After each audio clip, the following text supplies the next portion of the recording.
Ankasitraigny ny fanarahanao ny fahitalavitry MBS tombokolay sy tomboko vavy amin'ity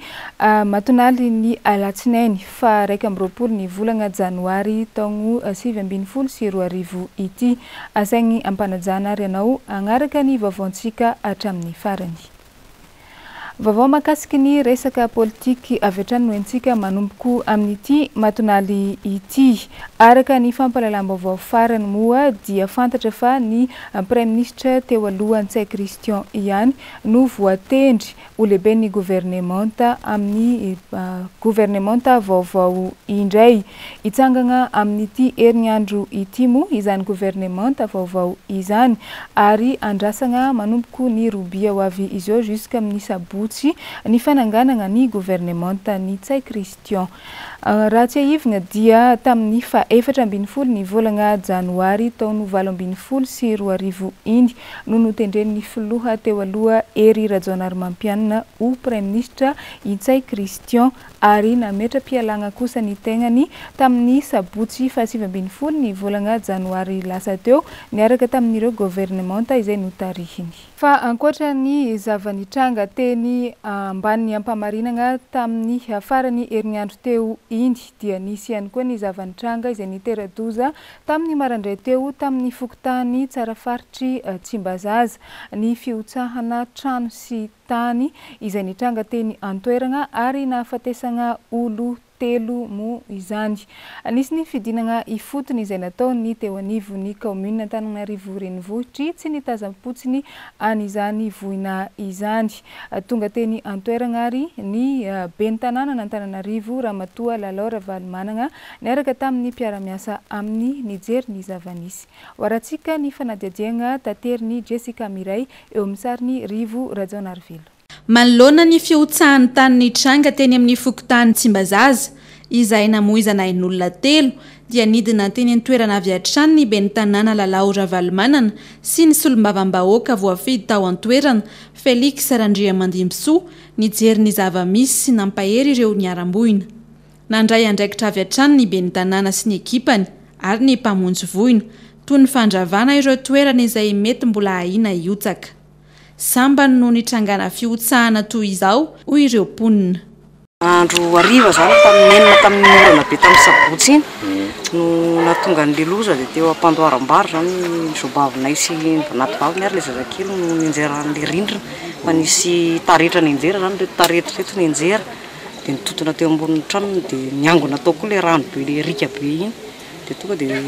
latsaka tao amin'le trano dia le rindrina nanototra n'izy 3 mianaka.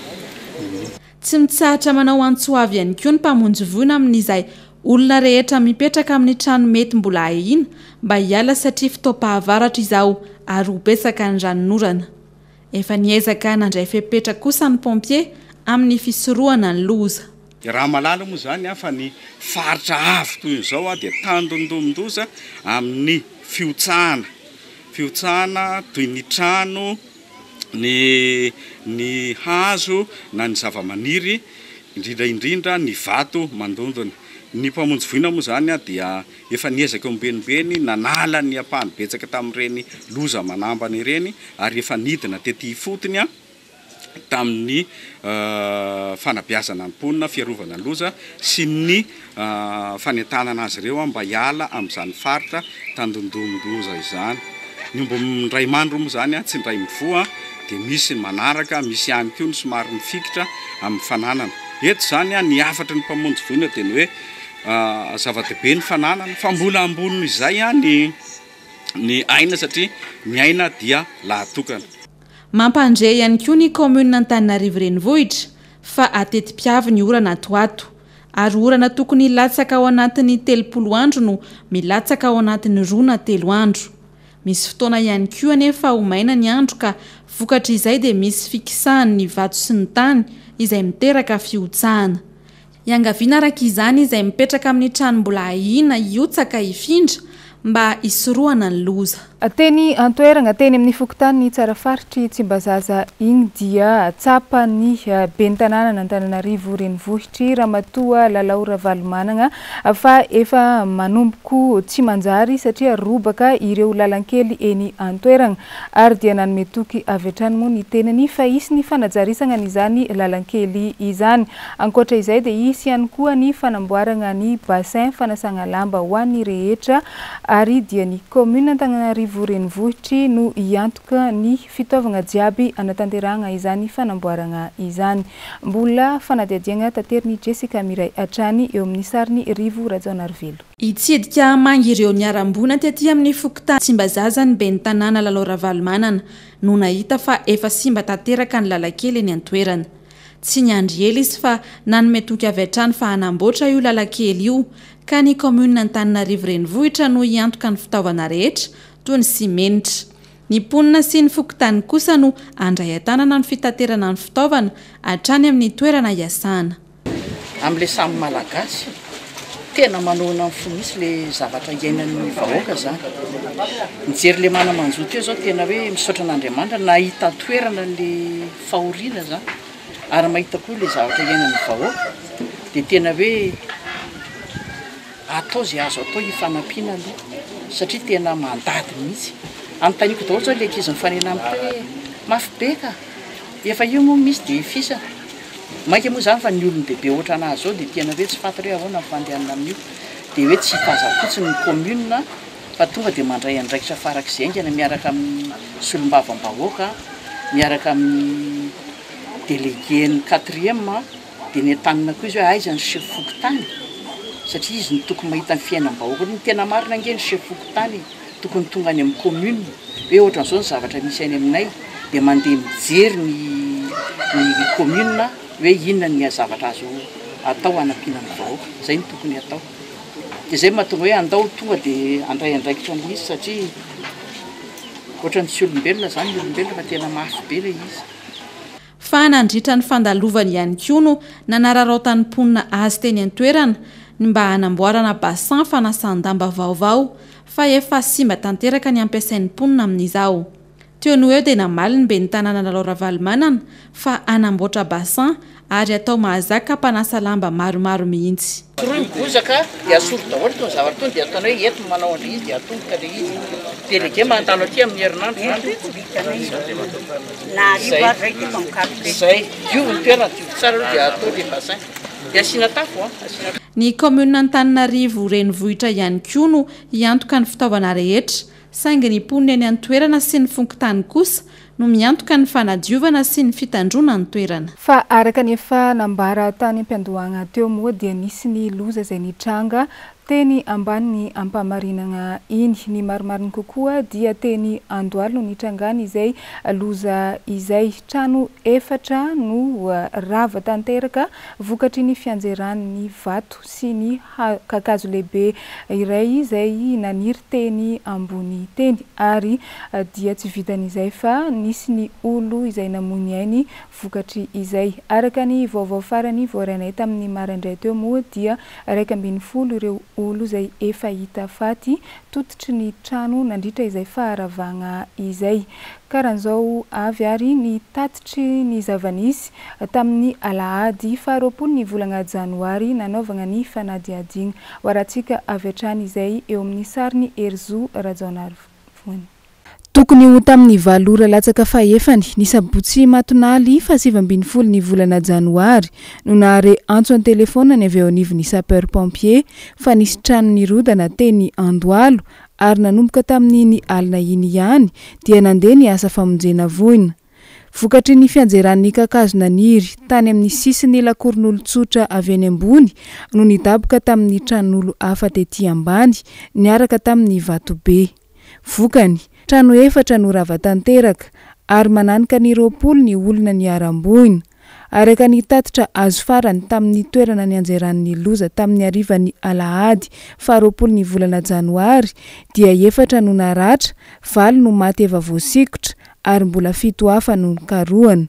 Toy izao ny fitantarany avany iray tamin'ireo fianakaviana niaram-boina. Za aloha tsy nahita fa ny le anabavaka mpanambadiana zany no nyteny tamiko izy no karakara raha tao an-dakozia tamin'ny fito sy fahatelony fa mivady aman-janany natoritory tao amin'ny efitrano tao anatiny dia ny zavatra mipoaka be ozatra ny hoe varatra ny tselatra dia vonintsoko zay izy dia nianjera daholo ny zavatra nianjera avany ambony avany amin'ny opera avany dia nidoboka an'ilay trano rehetrarehetra dia difotra tao daholo zareo rehetrarehetra fa dia ny olona taty avelona no niantso pompe dia tamin'ny valo sasany tany zany izy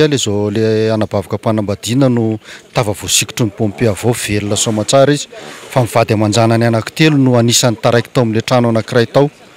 dia ny anankiroa zanany anankiroa zany zao no efa hita fa mivady mbola tsy ao maikila firehatra daholo izy menada tena mahay tsy fantatra tsisy afatarana ny tarehan'le vavikely 12 taona zay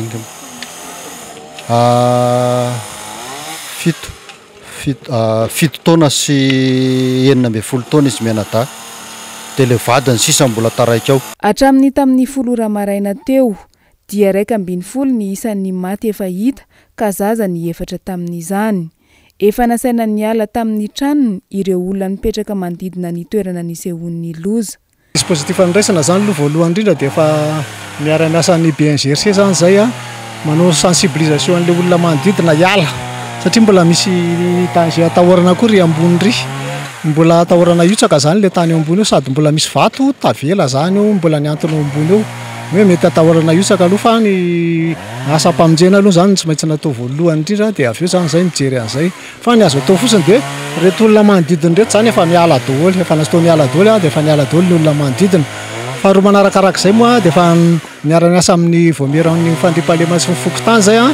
dia ametahana labasy zany ty ary ambony ery le tany mihitsaka avany ambony avany osina labasy be mihitsy miaraka amin'ny BNGRC ny sapera-pompe zany miaraka ny BNGRC ametaka an'izay labasy zay zo arivo zao alohan'ny latsahan'ny orana. Ny fandraisana tanana zany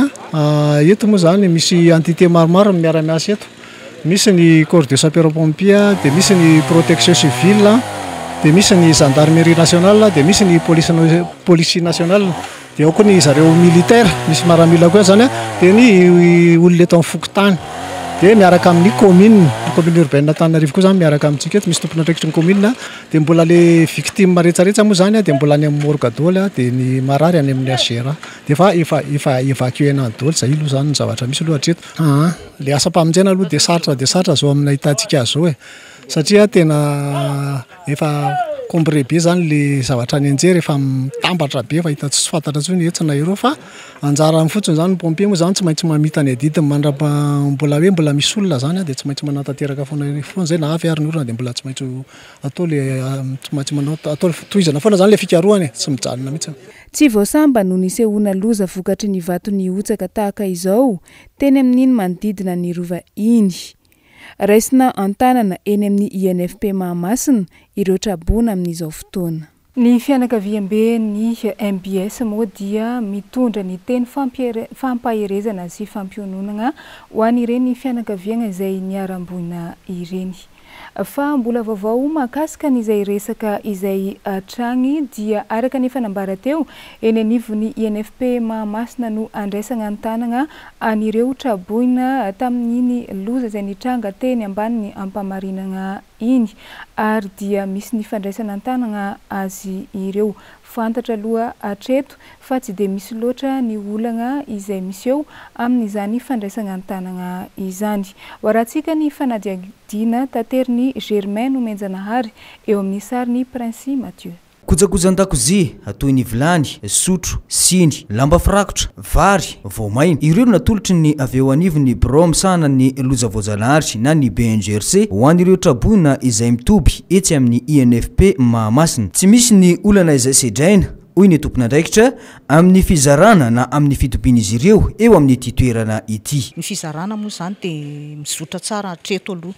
Tsisy manahirana fa mizotra tsara satria ireo olona le tena le hoe le ravatra tena niaran'le loza zany no mahazo ny entana complet zany.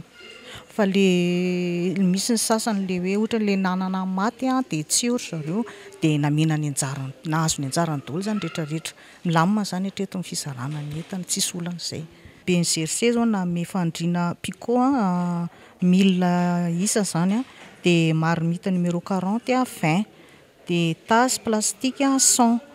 de cuillère 100, de assiette 100, de seau 20,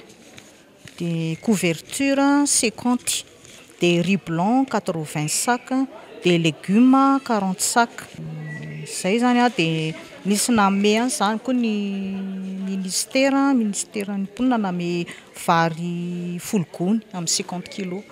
Atreto dia mbola ao an-toerana avokoa ireo traboina izay miisa 150 fa tsy mbola misy ny namonjy fianakaviana na toerakafa izay nametrahana azy ireo. Fa ny lafiny finoana kosa no andesitsika manohy ny fampalalam-baovao amin'ity matonaly ity. Fotoan-dehibe ho an'ny mpino kristianina eo anivon'ny fiangonana FJKM na ny fiangonan'i Jesosy Kristy eto Madagasikara manerana ny nosy ny moaly alahady 20 ny volana janoary taongo 2022 nanatanterahana ny fotoam-pivavahana lehibe ho fangataham-pitahiana ho an'ny filohan'ny FJKM miaraka amin'ny ankohonany jiaby sy ho fametrahana eo anatrehan'Andriamanitra ny taom-piasana 2022.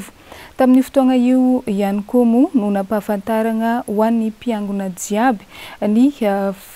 fandaharam-potoagna amin'ity taongo 2022 ity na eo amin'ny lafiny fandaharam-potoagna any am-piangonana izany na eo amin'ny lafiny fanabeazana ihany koa. Waratsika ny fanadiadiana eo amin'ny sariny Erzo Rajaonarvony. Tuntusa soamantsara tampilaminana ny fotoam-pivavahana nataon'ny fiangonana FJKM Eranosy teny amin'ny Kanjabeny Mahamasina ny alahady 20 ny volana janoary 2022 teo ho fitondrana ambavaka ny filohan'ny FJKM ny mpitandrina Andriamaso Ami Irako sy ny ankohonany ary ho fametrahana eo anatrehan'Andriamanitra ny taom-piasana 2022 vaovao.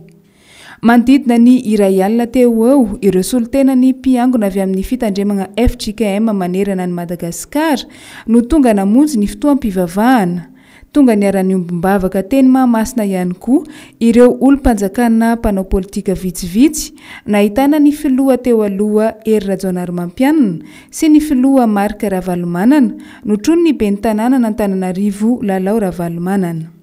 Vaky teny telo no nentina ho vatsim-panahy ny tarihana ny toriteny nandritra ny fotoagna dia ny salamo 210 ny epistily nosoratan'ny Marka 5 ny andin'ny 4 amin'ny 9 ary ny boky ny Apokalipsy 4 ka ny andin'ny 9 sy ny 7. Ny fototra tamin'ny fanajanga ny fahamarinana, ny fijoroana amin'ny filazantsara sy ny fametrahana ho ambony indrindra ny fivavahana kristianina, ny toriteny karaha fehezina dia toy izao. Zavapoanga ny fitantanana ny firenena malagasy raha tsy mifototra amin'ny finoana sy ny fahatahorana an'Andriamanitra na inona fanajana ny atao hoe laïcité de l'État izay lazain'ny lalàna. Tsy maintsy mijoro vavolombelo ny filazantsara ny mpitondra izay nampindra amin'ny vahoaka fahefana fa tsy hovariana amin'ny vola sy ny arena ary ny voninahitra fotsiny. Na ireo mpitandrina avy amin'ny fiangonana FJKM na ireo mpinotsotra dia samy nahatsapa fa zava-dehibe eo amin'ny fahanamafisana ny finoana, ny fanatrehana ny fotoan-dehibe tahaka izao. Fanomezam-boninahitra an'Andriamanitra, fisaoran'Andriamanitra tamin'ny zavatra naveren'Andriamanitra hitranga dia amin'ny fiainana kristianina sy fiangonana FJKM nandritra iny taona lasa iny dia maro be zavatra nitranga, ny aretina, ny fanenjerana azo ny fiangonana, nefa mbola mahajoro ny fiangonana ohatran'izay fanenjerana zay dia miombona fampahiran'ny kristianina mbola ahafahany manohy ny fijorona vavolombelon'ny tompo araka ny lohahevitra ny FJKM aza menatra vavolombelon'ny tompo antsika. Maha kristianina ny fotoagna androany satria lavidavitra ihany antsakabary fa tsy natao zavatra mavesatra zany dia tonga aty Antananarivo fagnomezana hery voalohany amin'ny samy FJKM dia aveo koa famangina sy fagnomezana totsika ao anatin'ny finoana ny ray aman-dren'ny filohan'ny FJKM ary hita fa nafinaritra ny fahatongavana tsy nampanegny ahafahana koa mifampizara amin'ny samy kristianina amin'ny faritry misy anay. Tika fahasoavan'ny tompo amiko satria nomeny tompo tombonandro ianao tratrany taona 2019 dia midika izany fa fahasoavanao anao izay. Fitondranam-bavaka ny firenena zao le izy teo dia fitondranam-bavaka ho an'ny pasteur Flo Irakoami dia fitondranam-bavaka ny vavaka rehetrarehetra manandanja be mihitsy satria ahitana karazana ahitana zava-baovao mahasosy mahafinaritra foana le izy. Tsy ahivina fa ny jobily fa 50 taona nahatongava ny FJKM teto Madagasikara sy ny faharoanjato taona nidiran'ny misionera LMS no nomariana tamin'ny taona 2012 ary efa vita soamantsara ny fanamariana izany. Anamarika ity taona 2012 ity kosa ho an'ny fiangonana FJKM ny fankalazana ny jobily faharoanjato taona ny sekoly protestanta FJKM eto Madagasikara ka ny fananganana ny toeram-pampiofanana ho mpampianatra eny Imermandroso no atao tsangam-bato n'izany jobily lehibe izany. Naravina ho 5 mazava tsara ny ezaka hataon'ny fiangonana FJKM amin'ity taom-piasana 2012 ity araka ny afatry ny filohan'ny FJKM. Ny pasteur Andria Mahasoa Irakoami. Izy aona voalohany tanterao tsara ny fanavaozana. Ny faharoa toany tsara ny sekolitsika. Ny fahatelo ivelomany tsara ny fiombonana. Ny fahaefatra ny vavahady tsara ho anay ary ny fahadimy mijoro tsara ho vavolombelon'ny Kristy. Ampan'Andriamanitra ireny ny voninahitra. Amen.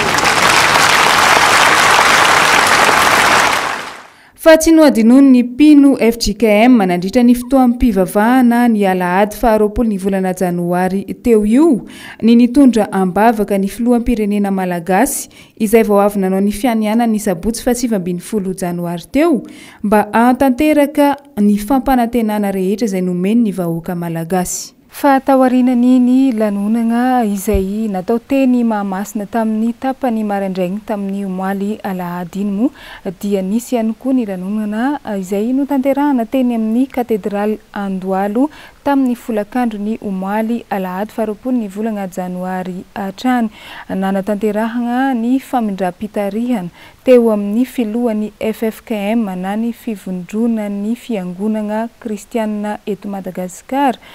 teo aloha sy ny filoha vaovao izay tantana azy izay sady filohan'ny FJKM raha teo ihany koa. Waratsika ny fanadiadina makasiky izay eo amin'ny sariny Erzora Jaonarvony. Notanterahana omaly Alahady faharoapolo ny volana Janoary tetsy amin'ny fiangonana katedraly Andohalo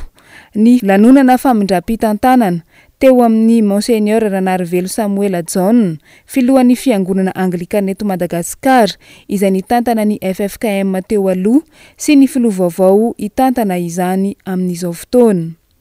Ny alohan'ny fampitana ny ilon'ny FFKM dia nisy ny fotoam-pivavahana iraisam-pinono izay notarihan'ny filoham-piangonana efatra amin'ny rahalahy notron'ny kristianina tsotra avy amin'ny fiangonana protestanta FJKM, ny fiangonana protestanta lutheriana, ny fiangonana anglikana ary ny fiangonana katolika. Tazana nandritra ny fotoana ihany koa ireo olom-panjakana vitsivitsy fa tonga teny ihany koa Andriamatoa Marika Ravalomanana sy Ramatoa Lalao Ravalomanana tsy manana fahefana manokana ambonin'ny fiangonana rehetra akory ny FFKM fa natao ampifondronana ny samy kristianina irahina sy ho vavolombelon'ny Kristy. Noho izany dia manelanelana amin'ny maharay aman-dreny azy ihany ny FFKM manoloana ny zava-misy eto amin'ny firenena sy ny fitarihana ireo kristianina rehetra. Betsaka ny ezaka efa vita tamin'ny taondasa hoy ny filohan'ny FFKM teo aloha ny Monseigneur Ranarivelo Samuel John. Ka raha ny asan'ny FFKM tamin'ny taona lasa no teneniko tsotra dia toyatrany ny antsoavin'ny fiangonana ho an'ny zanany mba hijoro vavolombelon'ny fahamarinana ary vavolombelona ihany koa manoloana ny hoe fisaratsarana mba hianamafy ny fihavanana sy ny fifankatiavana eo anivon'ny fiangonana ary mampity izany ihany koa eo anivon'ny fiarahamonina sy ny firenena. Tamin'ny tondasy iny ohatra natao ilay atao hoe fampionana ny zanaky ny fiangonana tompona ndraikitra ny nivony sihatra siam-panjakana samihafa tany. Anisan'ny asa natao tamin'izany zany ary misy ny totosa misy ny tsy totosa tsy mampaninona zany fa tsara mazava ihany zany ary isoan'Andriamanitra fa efa natomboka le izy ary inona fa tsy hoe hijanona maty akarany akory fa dia mitohy hatrany satria fanabiazana ny tanjona anatin'izany tena mba atonga tokoa ny zanaky ny fiangonana tompona andraikitra eo amin'ny sehatra fitantanan-draharaha eny amin'ny fanjakana inona izay misy azy mba ho vavolombelona izay fahamarinana sy finoana an Kristy izay. Hotohizana ny ezaka hoy ny filohan'ny FFKM vaovao ny mpitandrin'Andriamahasoa Irako Ami ary ho atsaraina ny efa vita. Teboka telo lehibe no hoento miatrika ny taona 2024 ho an'ny mpino kristianina rehetra. Sornan'Andriamanitra fa tanteraka androany ny fampomvavahana zay fanomezam-boninahitrin'Andriamanitra fitronan-bavaka ny firenena ary famindram-pitariana koa teo anivon'ny FFKM araka ny fandaminana hoe mifandimby ny filoam-piangonana efatra amin'ny fitariana FFKM ka manao anjara asa herintaona avy. Ny zavatra lehibe izay natao androany dia ny famoahana amin'ny fanambarana nataon'ny FFKM. Ny taratasy momban'izany dia azonareo raisina any amin'ny tonen'ny FFKM mba tsy ilazana zavatra diso. Ny zavatra faharoa izay natao androany koa dia ny fanomezana aina vaondray izao fiombonina izao satria zavatra telo no toko telo mahamasan'andro anatin'ny FFKM. Ny voalohany ny fanamafisana ny firaisam-pinoana mba tena ho atevenina mihitsy ny fiaraha-miasa ny samby kristiana sy ny samby fiangonana kristianina amin'ny fiarahana miaina ny finoana ny Kristy izay nakambana azy iray. Izay ny voalohany. Ny faharoa dia ny fanamafisana ny mahafana sy ny taniny fiangonana ka hampaherezana ny firenena ary hiafahan'ny fiangonana miteny koa manoloana izany fiainam-pirenena izany. Ary ny fahatelo farany dia ny fiarah-mientana ho amin'ny fitoriana ny filazantsara. Vontoso filazantsara Madagasikara hoy ny komity foibe ny FFKM natao farany teo tany Tsorony Mandidy dia ompana amin'izany zavatra telo zany ny ezaka rehetra ataonay amin'izao taom-piasana izao. Tsy ahivina fa ny mpitandrin'Andriamahasoa Irako Ami dia miantsoroka adidy roa sosina amin'ity taona 2024 ity akoatra ny mahafilohan'ny FJKM azy dia sady filohan'ny FFPM fiombonan'ny fiangonana protestanta eto Madagasikara izy no izao mandray ny adidy mampitarika azy eo anivon'ny FFKM izao. Impodianantsika ely ny resaka politika naneho ny heviny manoloana ny raharaham-pirenena ankehitriny ny filohan'ny CRN Andriamatoa Tabera Randriamanantsoa tamin'ity niany ity tsy vahaolagna araka ny nambaran'ny korontagna fa ny firosoana amin'ny fampiavana-pirenena no tokony hatao ary fampiavana-pirenena tena izy izany fa tsy saritsariny. Ankoatra izay ihany koa moa dia naneho fisaorana lehibe ho an'ireo filoham-pirenena telo izay nifandimby nitondra any Madagasikara ny tenany noho ny fihetsika maneho fitiavan-tanindrazana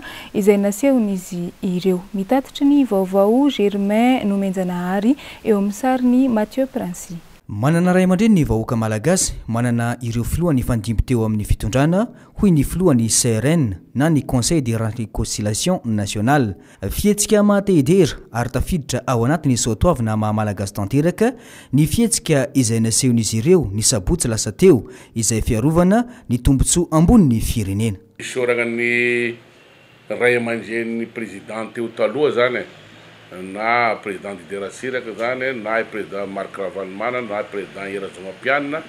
na madame Veovi Zafalbera nanana fandravatena nanana zay fahendrena homme d'état zany nampiseho era zao tontolo zao fa zao ny république de tonga teny zareo isorana satria raha tsy lisan'ny zareo reny tonga teny dia zavapona reny investira reny zay isorana zareo tena itokony isorasika vahoaka malagasy fa mbola manana ray aman-dreny asika manana olo-kendry asika ary tokony ho eno asika zavatra teneny reny rehefa miteny fa zay zany isorana. Nambaran'ny ity mpanao politika ity fa mbola ezaka betsaka no ilain'ny Madagasikara amin'ny fametrana ny fampiavanam-pirenena tena izy. Azo atao ny manangana ministera manokana misahana izany raha araka ny nambaran'ny atrany. Ny Madagasikara mbola crise politique, crise sociale, crise financière.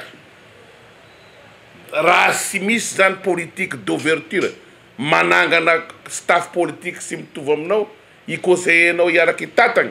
aza mieritreritra hipetraky eo anao fa kao anao zay mahatonga anay hoe sy maintsy atao misy ny ministère de la réconciliation zay aza atao ministère raiky roa zao ny azo rattachena zany ministère de la réconciliation izy amin'ny fifandraisana amin'ny institution atambatra na ministère de la réconciliation amin'ny ministre de l'intérieur aza atambatra io zany ministère de la réconciliation ifandray amin'ny institution rehetra sy ny parti politique io no mandray azy ino na problème mifandray amin'ny syndicat mifandray ary amin'ny académie malagasy io ministère io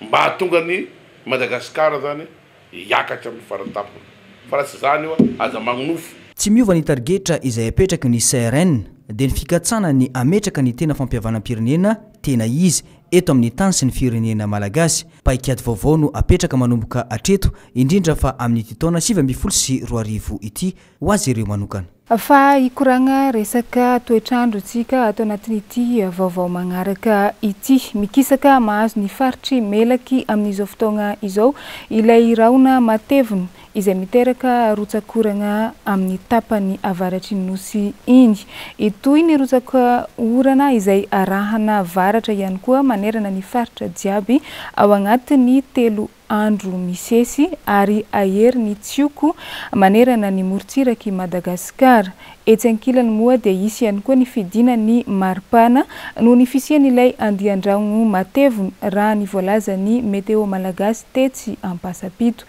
mitatitry ny andindiny izay Germaine Menjanahary eo amin'ny sariny Mathieu Prancy tsy mbola misy fiatraikany amin'ny toetrandro eto Madagasikara atreto ny fisiany ilay rivodoza Desimondo raha ny fanazavana izay natao ny teknisianina eo anivony sampana mpamantatra ny toetrandro etsy ampasapito itoy kosa nefa ny rotsakorana mandritry ny 3 andro izay saika manerana ny Madagasikara fantapany avaratry ny nosy no tena ahitana rotsakorana betsaka indrindra dia le rivodoza Desimondo aloha tsy misy fiatraikany amin'ny toetrandrotsika eto Madagasikara fa vokatry ny fisian'ireo zavatra roa reo zany dia mihamafy ny fitsokon-drivotra manerana ny morotsirakantsika rehetrarehetra dia manoloana an'izay no ampitandrimana ny mpampiasa ranomasina indrindra morotsiraka avaratra andrefany nosy sy ny morotsiraka andrefany nosy manomboka rampitso sy ny rafakapitso dia hahitatra amin'ny morotsiraka manerana nosy mihitsy zany zay rivotra mihamafy dia mety manaraka an'izay koa ny onjan-dranomasina mihamahazo hery raha ny toetrandro aloha atreto zay dia mbola maminaviana rotsakorana manerana Madagasikara atao hoe farafahakeliny ao anatin'ny 3 andro avy aorinan'izay mbola misy incertitude aloha ny toetrandrotsika satria le tangoron-drahona ny resako avy any amin'ny tapany avaratry ny nosy teo vinavinaina mivoaka aty amin'ny faritry melaka izy ho an'ny larbi na rabitsy maraina dia eritreretina mety hivadika rivodoza vaovao zany izy manomboka eo amin'ny larbi na alakamisy aty akaikikaiky ny faritra tsy mandrefana aty dia miankina amin'izay fivoarana zay zany mandrafitra ny toetrandrotsika makany amin'ny farany herinandro manomboka ny lakamisy zay mahatonga amin'ny teny hoe mbola misy incertitude kely aloha zany ny fivoarana toetrandrotsika any amin'ny tapany faharoany herinandro raha ho an'ny maripana kosa dia isy ny fidinan'izany ka 13 degré sur 6 raha toka 13 degré sur 6 ka hatramin'ny 13 degré sur 6 izany teo aloha fisiany ilay rotsakorana izay saika manerana ny Madagasikara izay dia iny famantarana ny toetrandro iny ihany koa no nentigny namarana ny fotoagna ny vaovaontsika tamin'ity matinaly ity tompoko lay sy tompoko vavy ankasitraigny anao nanaraka izany hatramin'ny farany samby amay vary atsika jiaby